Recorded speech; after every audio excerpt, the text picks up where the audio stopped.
Hi guys, welcome sa aking mini vlog. Today's video guys, gagawa naman tayo ng croissant.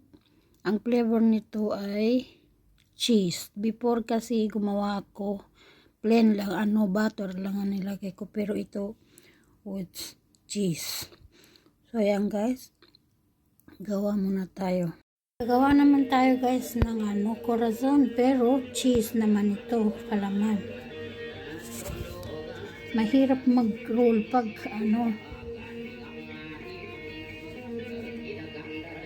mahirap mag-roll pag may camera yung kamay mo na isa.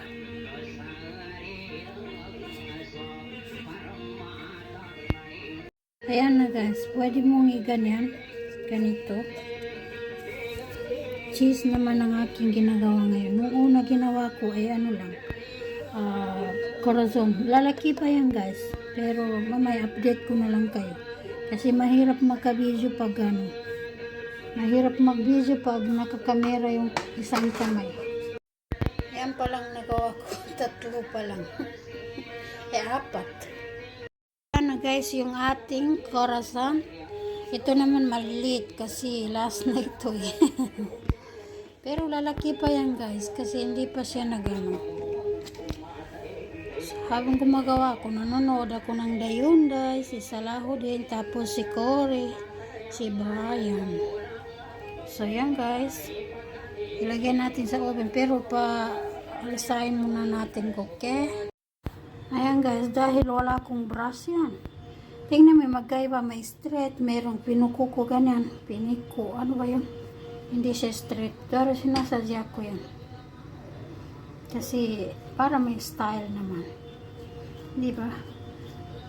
So yan guys, anuin ko muna kasi ilalagay natin sa oven yun. Siyempre maglalagay rin tayo dito ng seeds. Simsim. Para magandang style at saka favorite ko rin ng na ito, seeds na ito. Simsim seeds. Ano ba yung gaga sa samsamiya? Damihan natin para masarap.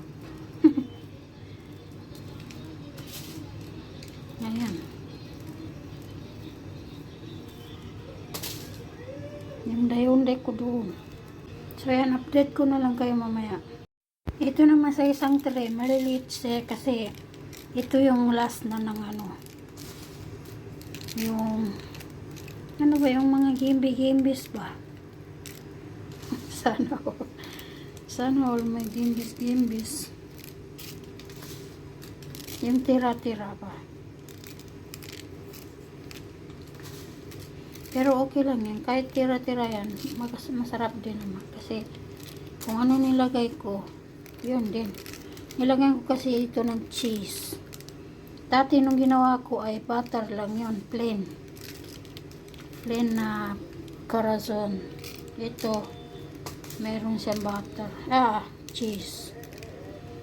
So yan, ilalagay ko na siya sa oven. Kasi habang naglalagay ako ng dito, pinainit ko na yung oven. So yan guys, i-update ko na lang kayo mamaya. Ayan guys, masyado lumaki. Sabi ko na nga ba, lumaki masyado eh. Ayan. Man yung maliliit to. Tingnan mo, kahit maliit siya, lumaki pa rin. Ayan na guys, yung ating croissant guys. Ayan. Luto na siya. So yummy. Dumikit lang siya ng kasi lumaki.